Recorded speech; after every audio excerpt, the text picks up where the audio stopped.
네, 오늘 물두멍과 관유 이런 제목으로 말씀을 나누도록 하겠습니다. 우리가 지금 이제 성막에 대해서 쭉 살펴보고 있죠. 성막의 여러 기구들을 성막 안쪽부터 시작해서 바깥쪽으로 쭉 나오면서 하나하나 살펴봤습니다. 속죄소로부터 시작해가지고 그 안에 있는 진설병이니 뭐 금향단이니 그 다음에 등대, 순금 등대니 이런 것들을 다 살펴봤죠. 그리고 번제단도 살펴봤고요. 그래서 그 맨 마지막인 물두멍입니다. 오늘 물두멍. 물두멍이라는 말을 이제 요즘 잘 사용을 하지 않아서 좀 익숙하지 않은 단어인데 그 PPT의 두 번째 제가 그림 혹시 한번 좀 봐주실래요? 네. 그러니까 물두멍이라고만 나오고 정확하게 그림의 그런 어떤 크기라든지 형태는 성경에 자세히 기록되어 있지 않습니다. 그러나 모세는 하나님의 성소에서 참 형상을 보고 이걸 만들었기 때문에 분명한 어떤 형상을 따라서 만들기는 만들었을 건데 아마도 이런 형태가 아니었을까. 그러니까 거대한 대야 이렇게 생각하시면 됩니다. 물두멍. 거기서 손발을 씻는 그런 역할을 하는 것이 이제 물두멍이 되겠습니다. 거대한 대야라고 생각하시면 대충 감이 오시죠? 네. 오시죠? 네. 감사합니다. 물두멍은 놋으로 만들었어요. 놋. 그래서 번제단이 놋으로 만들었었지 않습니까? 여러분 기억나십니까? 그래서 우리가 하나님의 심판을 상징하는 그런 십자가에 대한 예표로서의 번제단을 살펴봤지 않습니까? 오늘 이 물두멍도 놋으로 만들었는데 이거는 어떤 놋으로 만들었냐면요. 출애굽기의 38장 8절을 보면 이런 말씀이 있어요. 같이 한번 PPT 한번 보여주죠. 시작.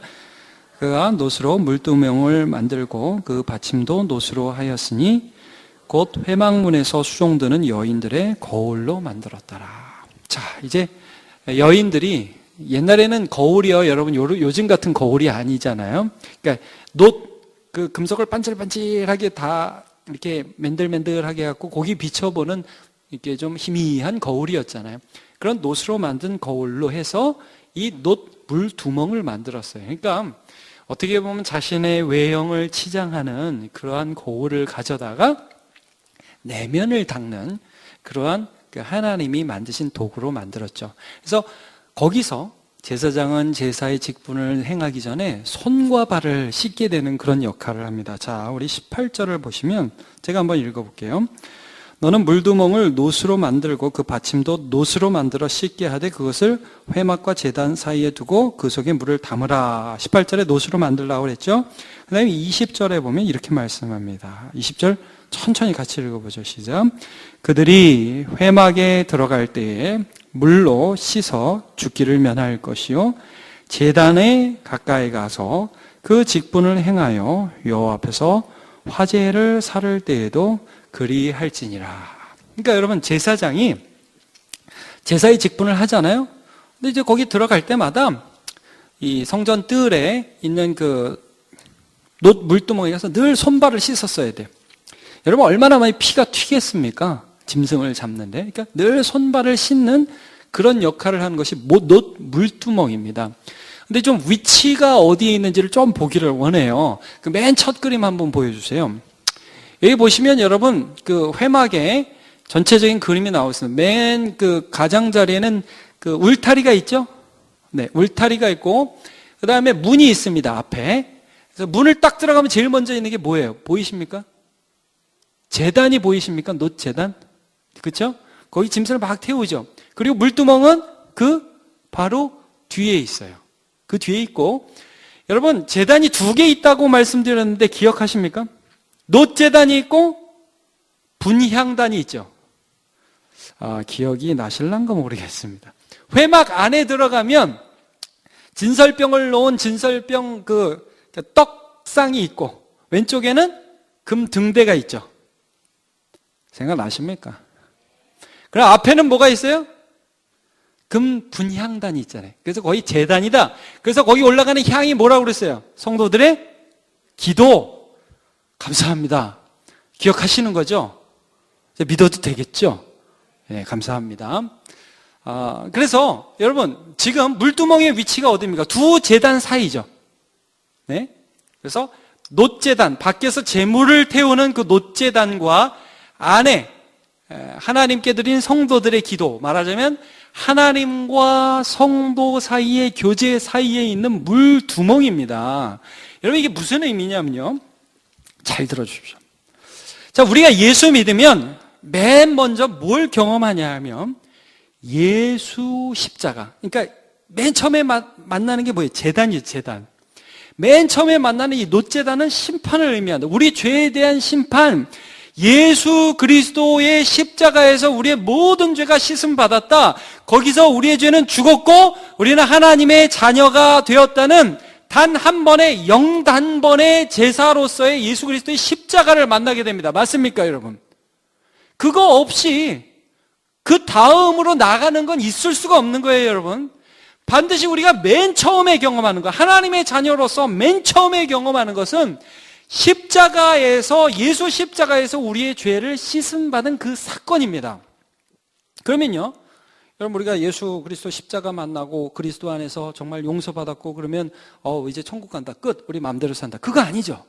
그거 아닙니다. 그 다음에는 하나님이 반드시 두 번째 번제단에서 어떤 것이 일어나냐면 성도의 기도로 예표되는 그게 뭐냐면요, 하나님과 우리 사이에 교제가 일어나게 됩니다.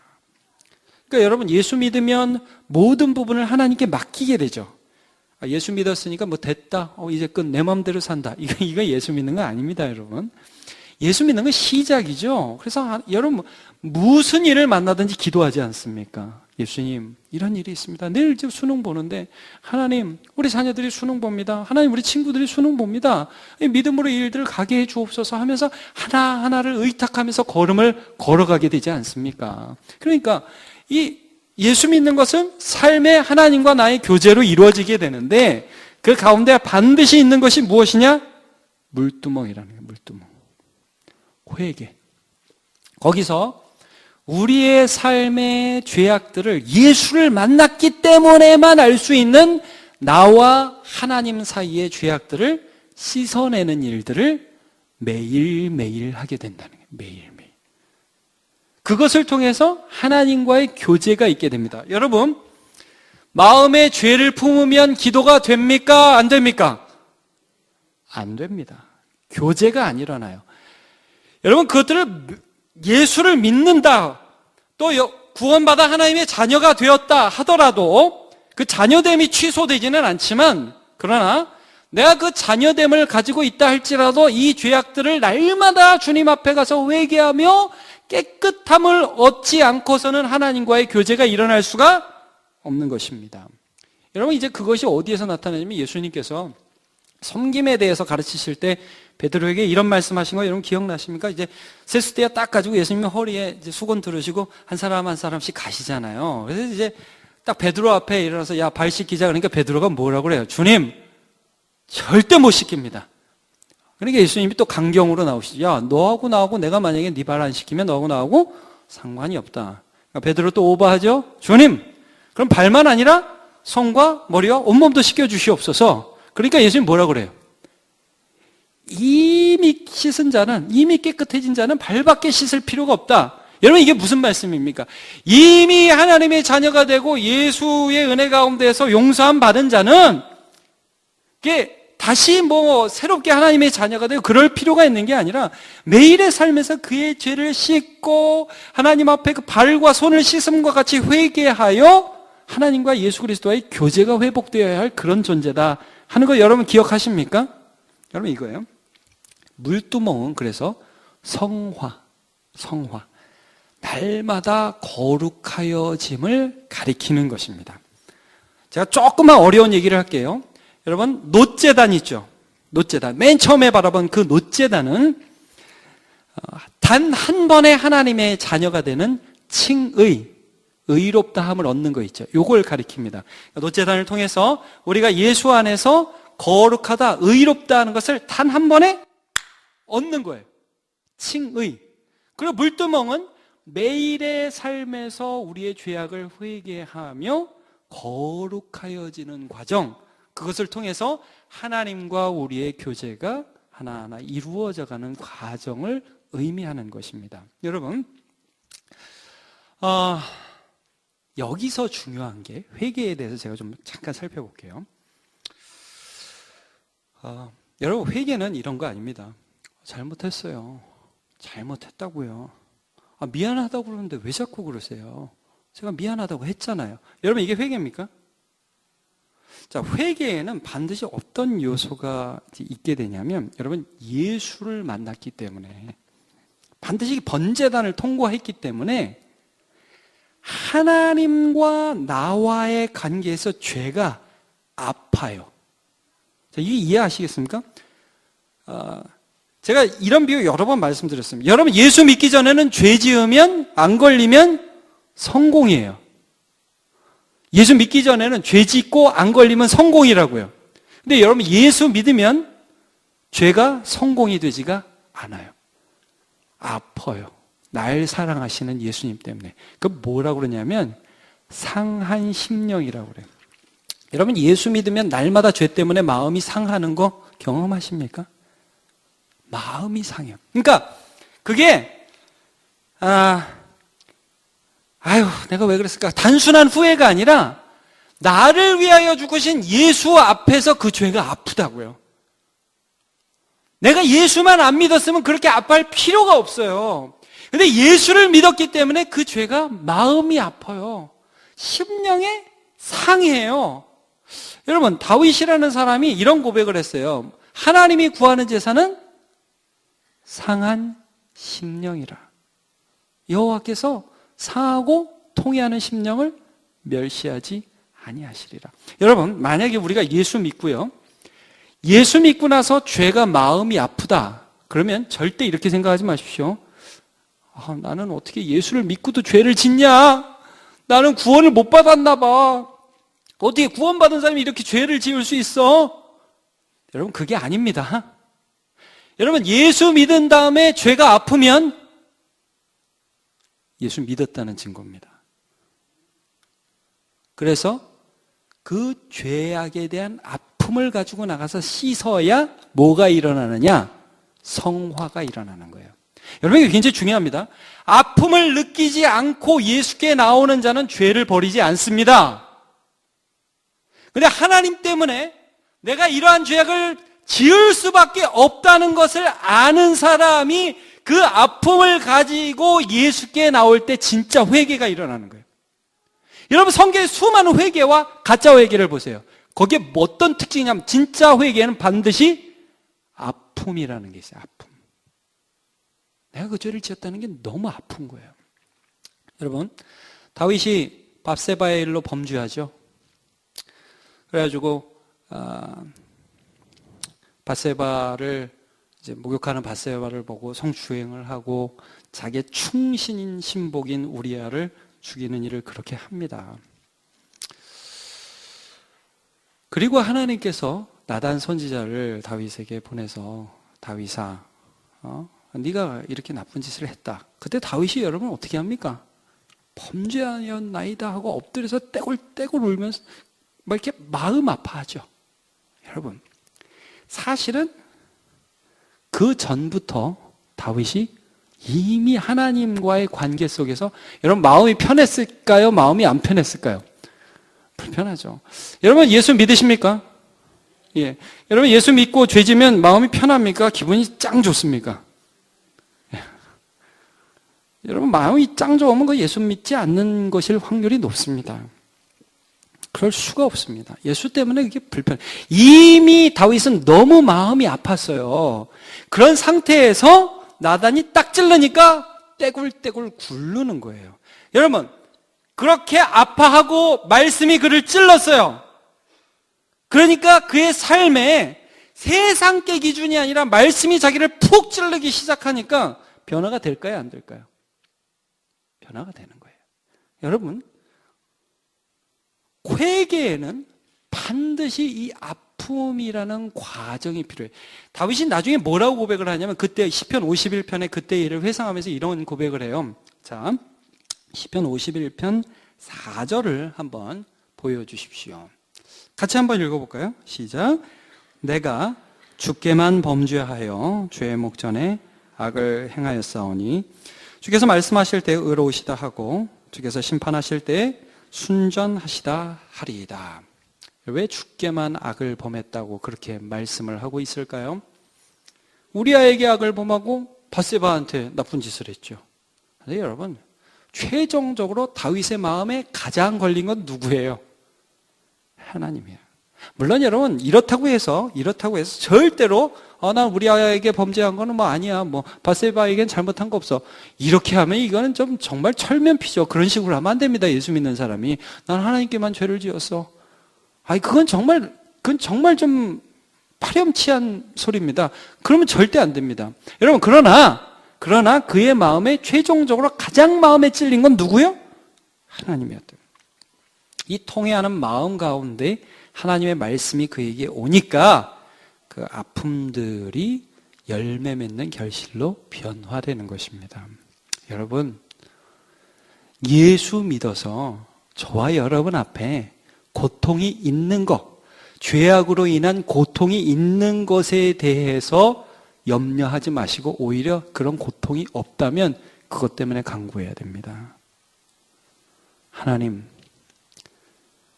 내가 세상을 기준 삼고 남들이 괜찮다고 해서 아파하지 않는 그런 인생이 아니라 하나님 말씀 앞에서 나를 볼 때마다 하나님, 내가 이런 면에서 아파할 줄을 모르는데 주님, 이 10년 가운데 말씀으로 찔러 주시옵소서. 그리고 하나님 말씀해 주셔서 이게 죄악으로 느껴지게 해주시고 통회하고 자복하며 하나님 앞에 나와서 날마다 우리가 물두멍에서 물을 씻고 거룩하여져 가는 인생이 되게 도와주시옵소서. 이게 우리 삶이 되어야 될 줄을 믿습니다. 여러분, 아합이라는 사람은요, 똑같은 비슷한 상황에서 전혀 다른 태도를 취합니다. 나봇이라는 사람이 포도원을 갖고 싶었어요. 아합이라는 왕이. 근데 여러분, 제가 저번에도 잠깐 말씀드렸지만 그 당시에는 남의 땅을 사고 파는 것이 하나님이 주신 것인데 아무리 왕이라도 함부로 할 수가 없었다고. 그러니까 팔라는데 안 파니까 왕이 너무 힘들었어요. 그래서 집에 가서 끙끙 앓고 있으니까 이세벨이라는 하나님을 모르는 여자가 와가지고 뭐라 그럽니까? 왕이시여, 왜 그렇게 밥도 안 드시고 힘들게 그러세요? 그러니까 나봇이라는 사람이 땅을 안 팔아. 이세벨이 뭐라 그래? 아니, 이스라엘의 왕이십니까? 당신이 뭘 그런 일을 갖고 염려하십니까? 그리고 사기치죠. 그래가지고 그 지역에 있는 유지들한테 편지 보내가지고 나봇을 높이 올려라. 그 다음에 사람 사가지고 야, 나봇이 하나님과 왕을 저주했다 돌로 쳐 죽이고 그냥 나봇의 포도원을 뺏어버립니다. 자, 이 여자는 하나님을 몰라요. 자, 나봇의 포도원을 빼앗은 아합이 너무 좋아하죠. 하나님에 대한 인식이 있어요, 없어요? 없어요. 오직 결과만이. 그러니까 여러분, 제가 어제 어떤 페이스북에서 글을 보니까 참 감동적이더라고요. 어떤 엄마가 수능을 치는 아들한테 그런 편지를 썼어요. 수능을 치는 아들한테. 아들아, 너는 내일 수능을 보는데, 최선을 다해서 보는데, 이런 말을 하더라고요. 아들아, 아는 것은 맞고, 모르는 것은 틀려라. 그리고 잘 모르는 것도 틀려라. 네가 당장 잘 되고 못 되는 것이 그것이 너의 인생을 결정하는 게 아니라는 것을 반드시 기억해라. 멋지더라고요. 아는 것은 맞고, 그러나 저는 이렇게 말하고 있습니다. 아는 것은 맞고, 모르는 것은 맡겨라. 일부러 틀려라 그러고 싶진 않아요. 그러나 여러분, 어떤 것들이 있는 거예요? 그러니까 하나님에 대한 신뢰죠.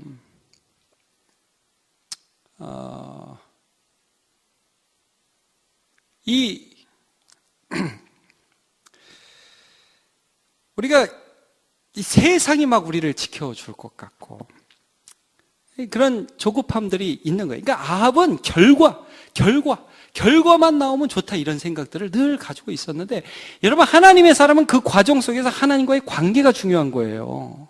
그렇죠? 그러니까 여러분, 수능도 잘 보면 좋겠어요. 그러나 주님과의 관계에서 잘 보시길 축복합니다. 여러분, 우리의 자녀들이 잘 되기를 축복합니다. 그러나 저는 여러분, 그 잘 되는 것이 무엇입니까? 이 세상에서 돈 많이 벌고 이 세상에서 잘 되는 게 그게 정말 잘 되는 겁니까? 하나님과의 관계에서 잘 돼야 돼요. 하나님과의 관계에서. 참다운 회개가 날마다 그러니까 여러분 다윗은 참다운 회개, 모든 삶에서 여러분 마땅히 내가 슬퍼해야 할 것들을 슬퍼할 줄 알고 기뻐해야 될 것들을 기뻐할 줄 아는 삶을 살아갔다는 거예요. 그러니까 변화되죠. 근데 어떤 사람들은 결과가 되면 그것 가지고 좋아하고 하나님이 그것을 좋아하는지 싫어하는지 관심이 없어요. 신앙이 아닙니다. 그러니까 여러분, 만약에 이런 거예요. 정말 우리가 기도해서 병이 아무리 나았고 어떤 사람이 인류가 되고 무엇이 되더라도 여러분 그 결과 속에서 하나님을 떠나는 사람이 있단 말이에요.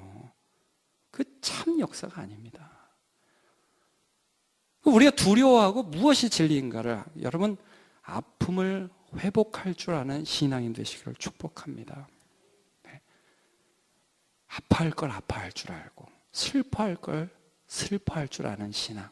저에게도 마찬가지입니다. 그것을 통해서 우리가 변화되는 것입니다. 자, 다윗은 그래서 항상 주의 말씀이 자기를 찌르는 것을 경험했는데 시편 119편 9절을 읽어보겠습니다. 같이 읽어볼까요? 시작. 청년이 무엇으로 그 행실을 깨끗하게 하리까? 주의 말씀만 지킬 따름이니이다. 그랬습니다.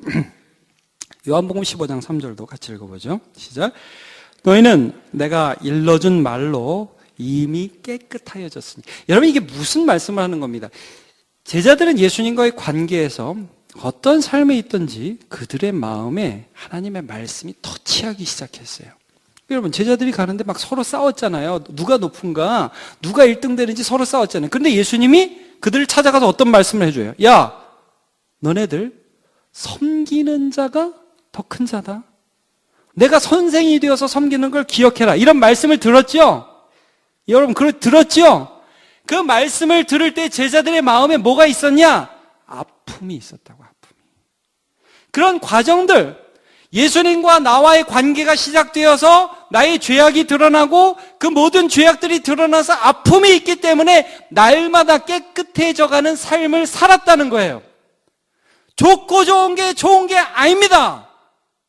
저희도 마찬가지입니다. 우리 모두에게도 마찬가지입니다. 여러분 절대 그냥 교회 오면 사랑해요 형제님, 좋아요 자매님, 자매님 최고, 이게 다 좋은 게 아닙니다. 주님의 말씀 앞에 우리 아픔이 드러나는 것입니다. 에베소 5장 25절도 한번 보죠. 시작. 남편들아 아내 사랑하기를 그리스도께서 교회를 사랑하시고 그 교회를 위하여 자신을 주신 같이 하라. 이는 곧 물로 씻어 말씀으로 깨끗하게 하사 거룩하게 하시고. 말씀으로 깨끗하게 하사 물로 씻어. 이런 역사가 저와 여러분의 있기를 축복합니다. 거룩한 관유 간단하게 살펴보도록 하겠습니다. 이 거룩한 관유는 구별된 사람이라든지 물건들에게 발라서 거룩하게 하는 것인데 만드는 방법은 22절부터 25절까지 나오고요. 모략과 육개와 창포와 계피로 만들고 그 다음에 성소에 있는 모든 물건에 바르는, 그러면 그 물건들이 거룩하게 되는 그러한 관유, 기름입니다. 그런데 여기도 보면 향기름입니다. 그냥 기름이 아니라 향내가 난다고요. 25절 한번 같이 읽어볼게요. 시작. 그것으로 거룩한 관유를 만들 때 향을 제조하는 법대로 향기름을 만들지니 그것이 거룩한 관유가 될지라. 그러니까 바르면 향기가 나는 거죠. 그래서 모든 성소의 물건과 그 다음에 제사장에게 바르는 그러한 기름이었습니다. 여러분 이것을 특별히 제사장에게 발랐습니다. 30절을 한번 보시면요. 너는 아론과 그의 아들들에게 기름을 발라 그들을 거룩하게 하고 그들이 내게 제사장 직분을 행하게 하고 라고 말씀하고 있습니다. 그러니까 제사장들에게 이것들을 바르게 했습니다. 그러면 그들이 거룩하게 되었다. 자, 여러분 제가 간단하게 설명하겠습니다. 구약에서는 기름을 발라서 기름을 부어서 사람을 세워 거룩하게 했습니다. 맨 먼저 여기 누가 나오냐? 지금 제사장 읽었죠? 제사장. 그 다음에 또 누구한테 발랐냐 하면 선지자에게 바릅니다. 여러분 나중에 성경을 보시면 엘리야가 엘리사에게 기름을 발라 기름을 부어 세웁니다. 그 다음에 또 누구에게 기름을 부냐면 왕에게 기름을 부읍니다. 그래서 선지자, 제사장, 왕, 세 종류의 사람을 세울 때에는 기름을 붓게 됩니다. 여러분, 기름을 부었다는 건 하나님이 세웠다는 뜻이죠. 그래서 이렇게 기름을 부은 사람에 대해서 함부로 할 수 없다는 의식, 이거 하나님이 세운 거룩한 사람이라는 의식이 다윗에게 있었습니다. 여러분, 다윗이 사울을 죽이지 않았습니다. 왜 안 죽였죠? 하나님이 세우신 거룩한 기름 부음 받은 자이기 때문입니다. 여러분, 이것은 궁극적으로 누구를 예표하냐면 예수님을 예표합니다. 여러분, 제가 한번 점검해 보겠습니다. 기름 부음 받은 자라는 말씀이 구약에는 뭐라고 단어가 된 히브리어는 기름 부음 받은 자를 뭐라고 하냐면 혹시 기억하십니까? 메시아. 신약에서는 기름 부음 받은 자를 뭐라고 그러죠? 그리스도. 잘하셨습니다. 이게 기름 부음 받은 자, 하나님이 기름 부어 세웠다라는 뜻입니다.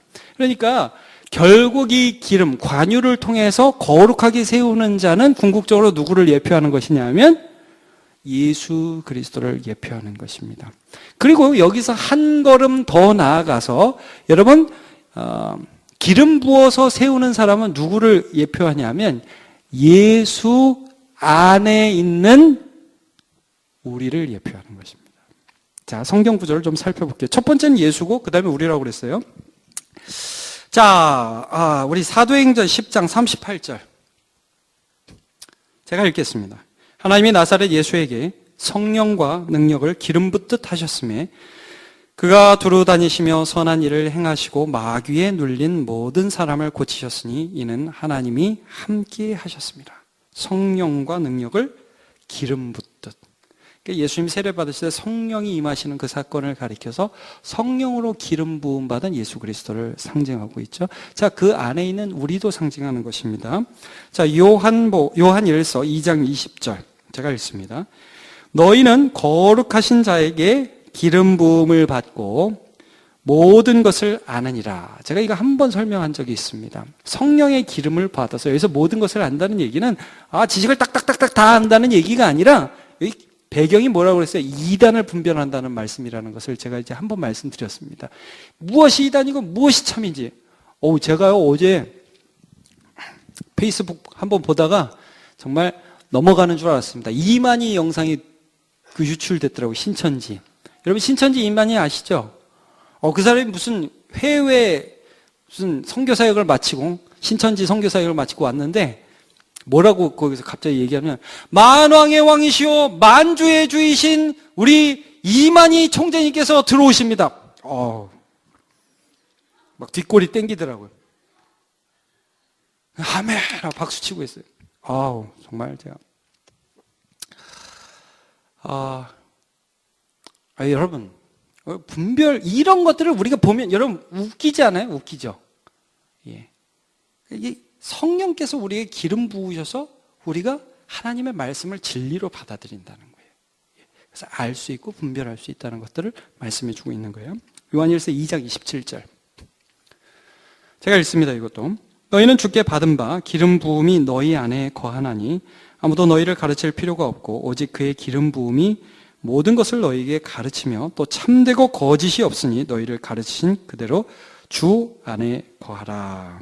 여기도 기름 부음이 너희 안에 거한다라고 말씀하고 있습니다. 여러분, 이 기름 부음이라는 것은 성령께서 우리 안에서 역사하여 주셔서 하나님의 말씀이 하나님의 말씀으로 들려지는 역사입니다. 성령 충만의 역사입니다. 예수를 믿은 사람, 예수 안에 있는 자는 이러한 성령의 기름 부음이 있다는 말씀이고요. 그래서 진리를 분별하면서 이 세상을 살아갈 수 있다는 말씀입니다. 그런 자는 반드시 어떤 특징이 있냐? 향기가 납니다. 향기름. 이 향기는 개인적인 인격이 아니라 내 안에 있는 예수의 인격과 예수의 말씀으로 인한 그런 어떤 특징들이 나타나. 쟤는 예수 믿어서 달라. 여러분, 이게 감출 수 있는 게 아니에요. 쟤는 예수 믿어서 행동이 좀 달라. 걸린단 말이에요. 남들이 다 하는데 우리는 걸려요. 그래 남들이 안 하는데 우리는 해야 된다는 걸 느껴요. 그게 매우 조그만 차이예요. 큰 차이가 아니라 매우 조그만 차이처럼 보인다고요. 근데 그게 달라서 향기로 이 세상 가운데 드러날 수밖에 없는 존재가 우리라는 사실입니다. 여러분, 예수의 향기를 나타내는 저와 여러분 되시기를 축복합니다. 고린도후서 2장 14절 말씀을 같이 한번 읽어보죠. 이것은 시작. 항상 우리를 그리스도 안에서 이기게 하시고 우리로 말미암아 각처에서 그리스도를 아는 냄새를 나타내시는 하나님께 감사하노라. 아멘. 바울 사도와 그 일행을 통해서 어디를 가든지 대단한 일을 한 게 아니라요. 물론 대단한 일이죠. 그러나 좀 달랐어요. 늘 예수가 드러났어요. 여러분, 오늘도 우리의 삶에 좀 다른 거예요. 병에 걸려도 좀 다르고요. 가게가 망해도 좀 다르고요. 여러분, 부부싸움을 해도 좀 다른 겁니다. 자녀 교육을 해도 좀 다른 거고요. 시험을 봐도 좀 다른 겁니다. 수능을 봐도 좀 다른 거고요. 동네 아줌마라고 얘기를 해도 좀 다른 것입니다. 다를 수밖에 없습니다. 예수를 믿으니까. 그런 향기들이 나타나는 저와 여러분들이 축복합니다. 오늘 말씀 간단히 좀 정리해 보도록 하겠습니다. 물두멍 회개라고 그랬습니다. 진정한 회개는 무엇이냐? 잘못했어요. 죄송해요. 아닙니다. 아픔을 수반한다고요. 내가 예수를 알아서 하나님께 죄송해요. 그 아픔을 수반한 것들을 하나님 앞에 가지고 나갈 때 씻기고 변화되는 것입니다. 그래서 삶이 조금씩 정결해진다는 것. 관유, 향기입니다. 예수 그리스도를 예표하고요. 궁극적으로는 예수 안에 있는 우리를 예표합니다. 그리고 그 관유, 성령의 기름 부음 받은 자는 향기를 나타내는 존재라는 사실을 믿음으로 경험하는 저와 여러분 되시기를 예수님의 이름으로 축원합니다.